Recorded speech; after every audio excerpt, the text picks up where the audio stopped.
అదే RTV app వార్తల్ని క్షణాల్లో చదివే అవకాశం ఉంటుంది. ఒక న్యూస్ పేపర్, ఒక టెలివిజన్ ఛానల్ మీ చేతుల్లో ఎప్పుడూ ఉంటాయి. ఈరోజు మన తెలంగాణ ప్రభుత్వం ప్రవేశపెట్టిన అన్ని పథకాలు మన కళాకారులు మన ముందు ప్రదర్శించడం జరుగుతుంది. సో వచ్చే డిసెంబర్ నాటికి సంవత్సర పాలన పూర్తవుతుంది కాబట్టి రుణమాఫీ ఏదైనా ప్రతి ధన్యవాదాలు చేస్తున్నారు. సో ఆ సంబరాన్ని మనము ఇప్పుడు సంవత్సరం అవుతుంది కాబట్టి సంవత్సర పాలనలో ప్రవేశపెట్టిన ఉద్యోగాలు కానీ ఇతర ఏవైతే సంక్షేమ కార్యక్రమాలు ప్రవేశపెట్టిన ప్రభుత్వము వాటికి సంబంధించిన కళా ప్రదర్శన కూడా చేయడం జరుగుతుంది.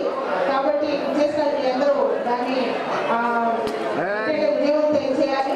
ఎందుకంటే ప్రతి ఒక్కరు వచ్చారు, ప్రతి ఒక్కరికి ధన్యవాదాలు. అలాగే నిశ్శబ్దం పాటిస్తూ ప్రతి ఒక్కరి కళా ప్రదర్శన జరుగుతుంది. ప్రతి విషయంలో అవన్నీ చూడవలసిందిగా కోరుతున్నాం. Thank you. అడుగు బలహీన వర్గాల కోసం ప్రజాప్రభుత్వం అందిస్తున్నటువంటి పథకాలన్నింటినీ కూడా ప్రజల్లోకి చేరువ చేసి వాట్సాప్ ఛానల్ ని ఫాలో అవ్వండి. ఆ లింక్ డిస్క్రిప్షన్ లో ఉంది.